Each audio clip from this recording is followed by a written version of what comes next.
Don't worry, Captain. I got this. Run! Run, you sons of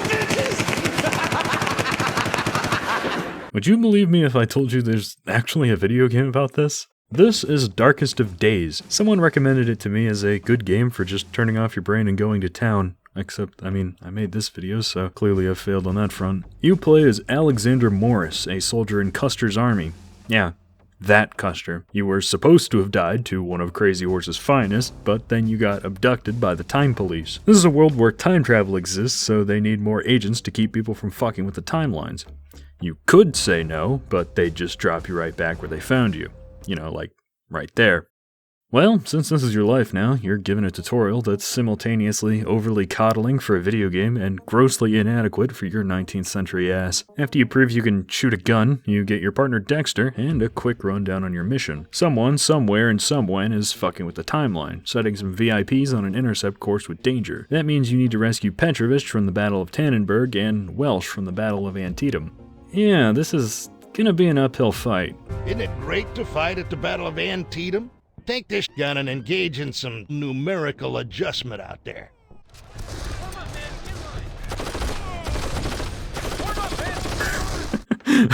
Well, that's fucking bad shit.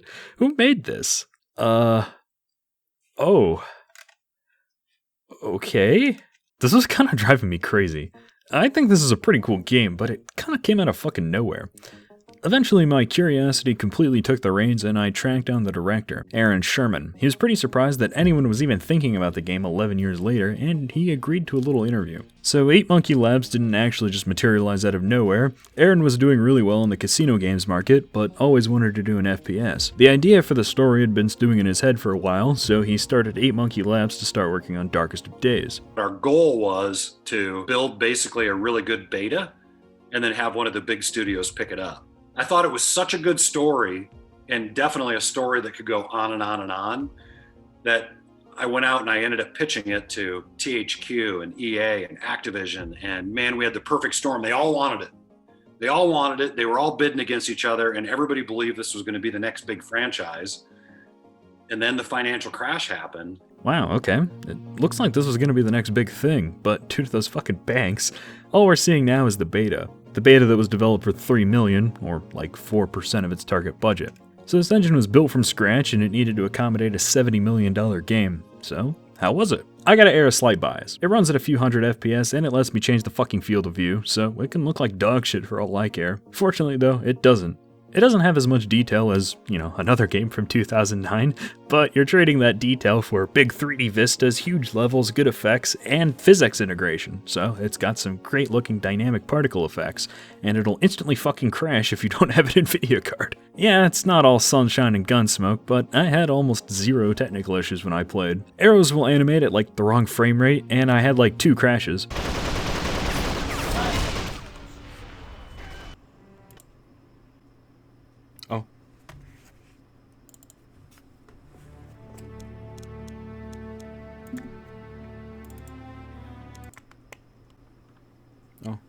Everything else was a result of having a higher than intended field of view, so stuff like the creepy hand doesn't really count. It's hard to say anything about the art since there isn't really a distinct style going on outside of the futuristic stuff. I will say that the silhouettes don't pop too well, so readability in visually dense situations can be kind of annoying, but I have a secret pro gamer technique for that.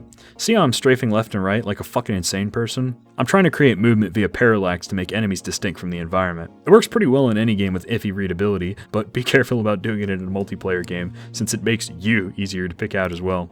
The only real issue with the sound is the stereo. It is fucking aggressive, like they were proud of themselves for coding it or something. It doesn't sound bad in game, but it sounds awful in the video. I have to downmix some of these clips to mono just so it's not assaulting you. The voice acting also adds a lot to the fights. I love the cheesy vocalizations from the Civil War levels. Pick off them, James. Woohoo! What a shot! Get them, you need to go.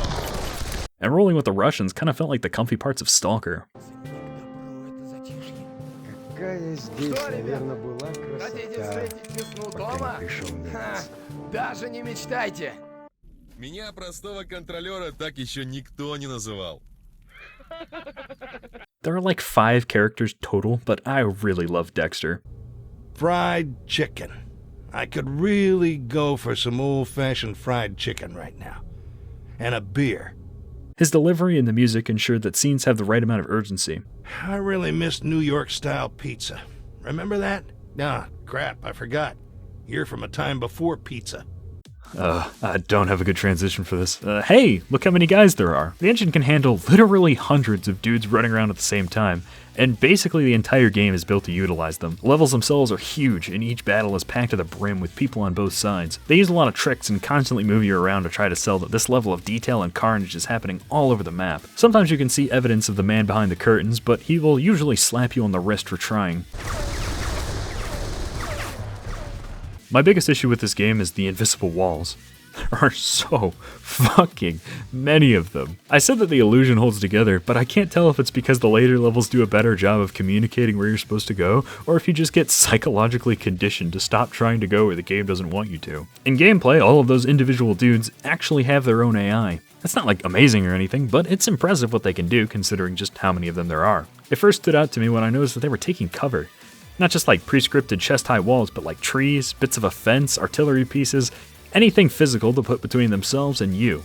After I noticed that, I started seeing a lot of other behaviors too. They can move as a group and even outposition and outflank you if you're not careful. They can instigate a melee charge if they're confident, or a full retreat if they're not. They know how to use grenades, and more importantly, how to show some fucking restraint with them. They have good AI barks to communicate their states, like, "Get your knives, man!" And it's not like a hive mind thing either. Look at these 6 Germans. One books it for the tree, 2 of them move closer to the hill and out of my sight, and these 3 charge in on the right side. When I pop one of them, his 2 buddies decide that they're in a shitty position, so they try to retreat to some cover. It turns out that while I was dealing with those guys, the 2 on the left had actually met up with some buddies so that they could charge up the hill. I think that encapsulates the AI pretty well. They're not intelligent enough to be really threatening like a human player, but also not so lobotomized that they're docile and unfun to fight. The AI in this game makes a great enemy, and they do a great job of carrying the experience.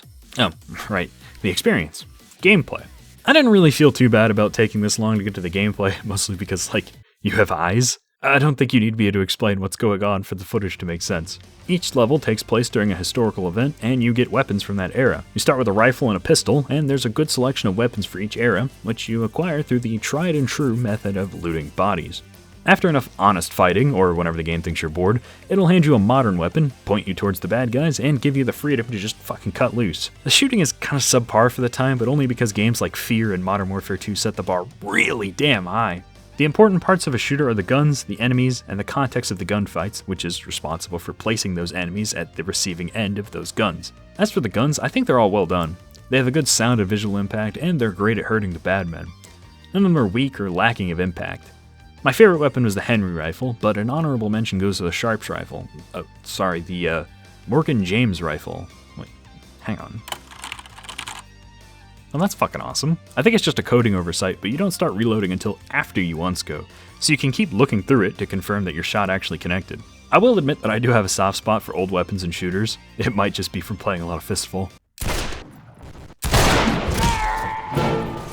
Ironically, the guns that are the least fun are overwhelmingly the modern ones. The iron sights are pretty much unusable. I mean, look at this. You can't even see the enemy behind the bright-ass reticle. Even if you could, the recoil and muzzle flash makes it fucking worthless. Hip firing is actually practical, but you're limited to small bursts and are only effective at short to medium range. So, you can either aim your gun but not see what the fuck you're shooting, or see what you're shooting and not be able to hit it. I think the old weapons actually have the same issue with the recoil and the muzzle flash, but they have such a low rate of fire that it doesn't come up. The modern weapons are still fun to use, but they're kinda supposed to be the high moments of the game, and they really don't live up to that. Immediately, one difference of note in weapon handling is the inclusion of active reloading. I always thought active reloading was kinda fucking stupid, but I realized it actually makes sense for old weaponry. With modern weapons, you just take out the old mag and slap a new one in. But for old guns, it's a whole fucking process, and the skill of the operator is much more impactful for your reload time, so it makes sense to abstract that into a little minigame.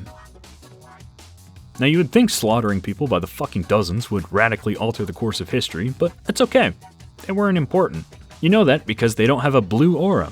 Oh, so that's how it works. I mean, like, most of the deaths from Civil War were from shit like gangrene, but I'm sure he'll be fine. We've all seen games with people you're not allowed to shoot, but they weren't shooting back. On paper, I think it sounds kind of annoying, but it ends up working pretty well. You're not allowed to kill them, but a leg shot will take them out of the battle just as easily. And if that's too much trouble for you, you can also chuck a handful of chasers at them. They'll instantly stun and incapacitate anyone important, and they even come back to you, but they don't have that much range. You throw a whole handful of them too, so with the right positioning or situation, you can turn the enemy's advantage against them. However, this is a PC shooter, so I have a mouse. That means it was really easy to just shoot the blue guys, so by the halfway point I had completely forgotten about the chasers, even in situations where they would really have come in handy.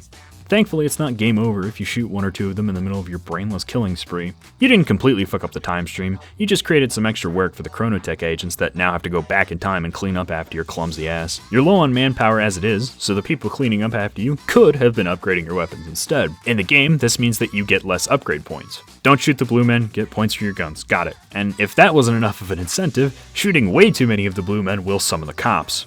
Wait, I thought we were the cops. Oh, something's going on here, isn't there? So far the story has just been, go get the guy, you fucked up and didn't get the guy, try again, and repeat a few times. Like I said, I was still playing the game for a brainless shooter, and so this amount of story is pretty much perfect for the amount of attention I was willing to give. I was honestly getting the feeling that our organization was just cartoonishly incompetent. I mean, there's an underlying plot thread about how the father of time went missing, the lady giving you missions is called Mother, and her accent really doesn't make me want to take her seriously. What in the bloody hell happened back there?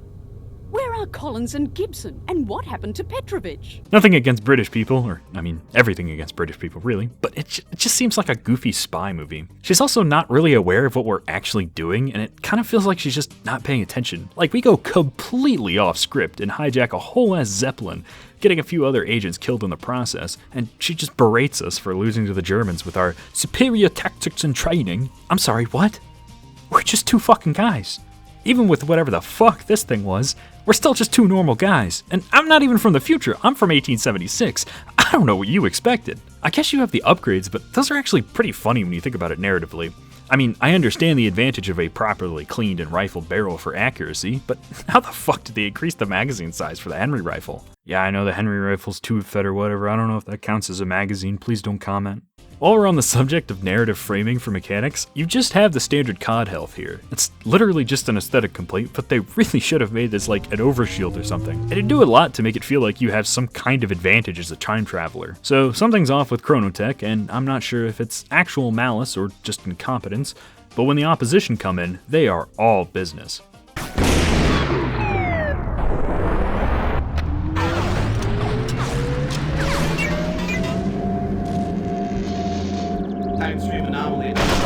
When I first heard one of them call me a chronological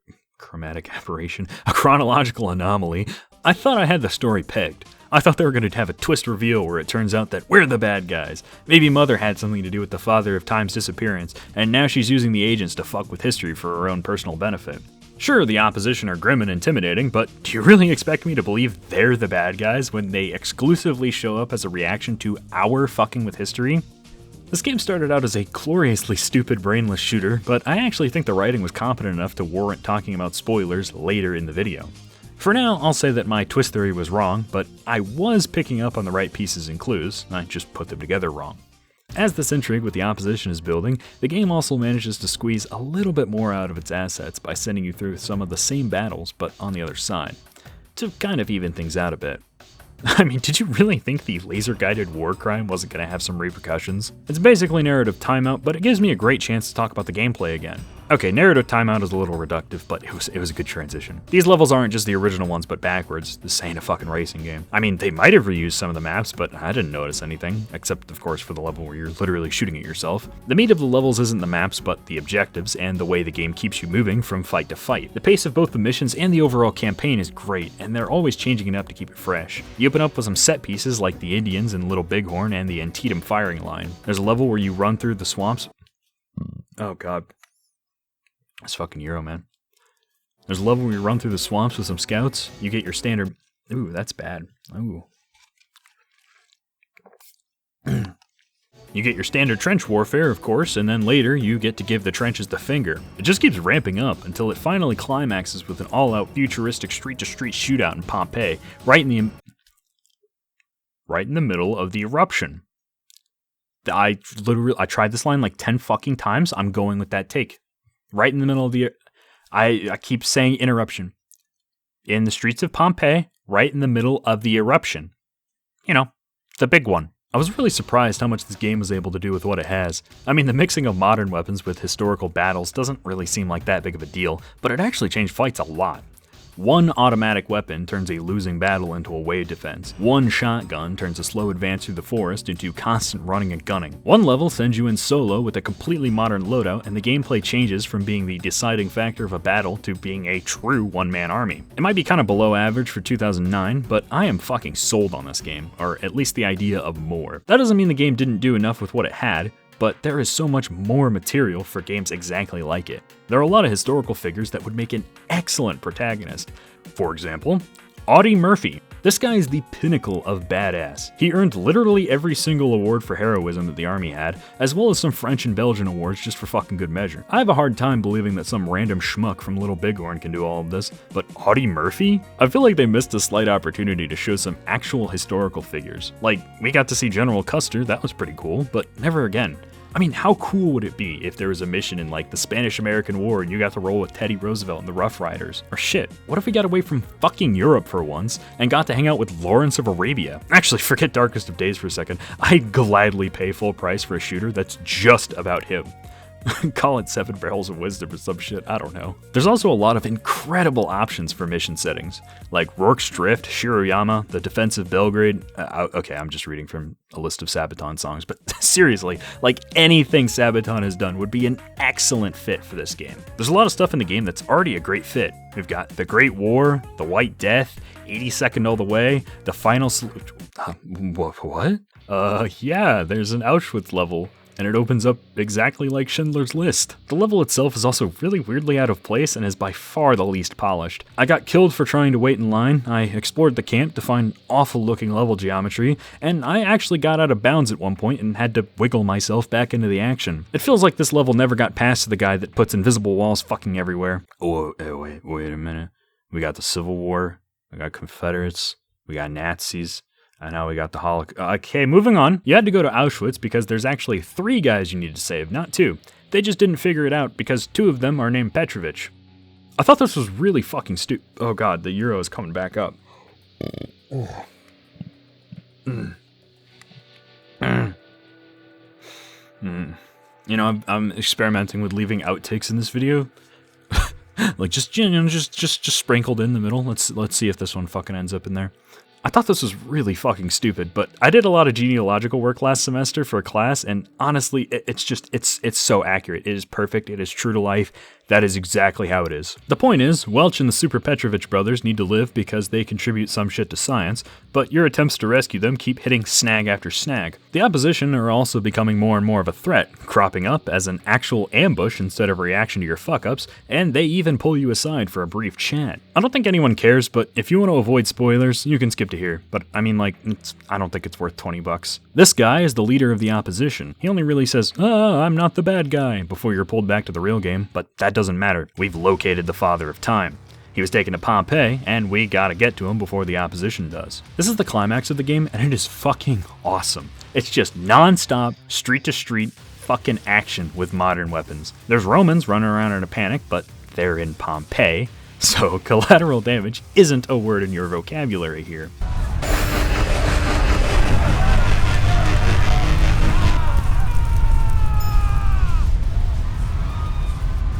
You also have whatever the fuck this is.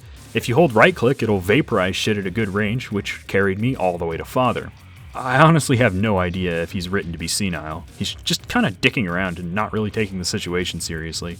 Like, you find him doing a painting, and then he wants to go see the Colosseum, so you have to fight your way there, and then actually have a fight in the Colosseum for his entertainment. He's pleased, so he lets us take him home, and the leader of the opposition turns up for the big reveal. It turns out the opposition isn't a rival agency to Chronotech. They are Chronotech, but from the future. Chronotech exists strictly to prevent people from meddling with history, but the events of the future have called for desperate measures. In the future, some Middle Eastern terrorists, probably sick of all the fucking drone strikes, developed a bioweapon, a lethal virus that targets DNA. They wanted to set it loose on just white people, but it mutated and quickly wiped out almost all human life. The opposition tried to subtly, there's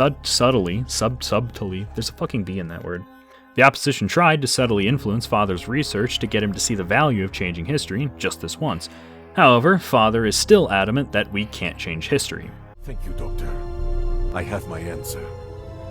And it breaks my heart to hear it. I have read all your works several times. You are a hero to millions, including me. And so it pains me greatly to do this. Hey! What the fuck? When I first saw this, I was like, what the fuck does that accomplish? You have a time machine, just go back and fix it. And then I realized, oh, that's what they were doing the whole time. That's what they were doing with Welsh and Petrovich. We weren't failing to save them because we're incompetent. We were failing to save them because the opposition was trying to kill them, but just not directly. When I was playing the game, I always thought the story was just kind of stupid, but here I realized that it was just me that was stupid. I don't entirely blame myself, since this theme of time travel as assassination was supposed to be a huge part of the story. And the more I thought about it, I really got excited about it. And I think that's what got Hollywood excited. Is just, man, in the way I would normally pitch it is, 9/11 had just happened. You could, who knows, until time travel is actually invented, somebody may have been in that tower that day and didn't know that they weren't supposed to be there. And nobody will ever know or question it because I had a meeting there and the building fell and I died. But it could have been that you were never supposed to be there. Time travel plots are often just really stupid, but Darkest of Days managed to make an actually competent one. And that's really what drove me to make this video. This game with a tiny budget managed to be consistently competent in every area, creating a great experience from start to finish. I'd recommend it, but oh boy, not for 20 bucks. The thing with shooters is that it's not really hard to get them right, so there are tons of better shooters. I mean, I'd call this like a 7.5. But this is still a great way to burn a few hours, and the idea of using time travel as historical tourism in a first-person shooter is criminally underutilized. I mean, we have a few thousand years of human history to draw from, and like 400 of them involved gunpowder. And Aaron understands this too. But it's funny, I always tell my wife, I'm like, there's something about Darkest of Days, and there just seems like every month or two, somebody reaches out, either wanting to do a TV spot and I kind of say no to all of them, but there's something in there that still, I told her, I'm like, there's still interested from Hollywood. Sometimes I think about reviving the story. I think what it's going to come down to is the right combination of people, and go do it properly someday. I made this point to Aaron, and I'll say it here too. There is no need to do it right with this game. The issue is not that it didn't do justice to what it explored, but that there's so much more you can explore with this framing. So that was Darkest of Days. I wanted an easy video to do, but reaching out to Aaron and Adam kind of complicated things, and oh my god, it's February now. I was doing this in like November. Oh. Also, shout out to my one patron, Ghastly Gaming. If you like this video or want to see more like it, please spread this video around. If you'd like to see me spend more time on videos and less time at my actual job, you can join Ghastly Gaming as an absolute Chad. Also, I have a bunch of fucking footage on my hard drive, and I don't know what to do with it. I have been posting random shit to the secret videos playlist just because I don't want to make like I don't want to upload a random video and have it go to people's sub boxes and be like, oh, what is this fucking trash? I cracked my knuckles. Have them be like, what is this fucking trash? But yeah, it's too much. It's too funny. I can't let it die. Hey, Rock Buddy, how you doing, Rock Boy? So I've been resisting making a second channel just because what's the fucking point of a second channel when your first channel has like 20 viewers? But I'm making the second channel just because I realized I can call it Toastoffire. So yeah, I'll put a link in that in the description whenever the fuck I make that, and I'll give you a little snippet that's gonna get posted on there. All right, have fun, everybody. I love you. Mwah.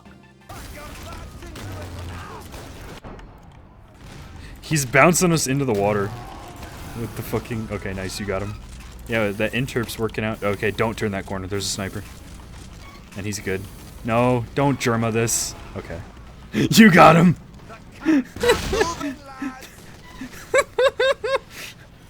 That's gotta be dead right here, but...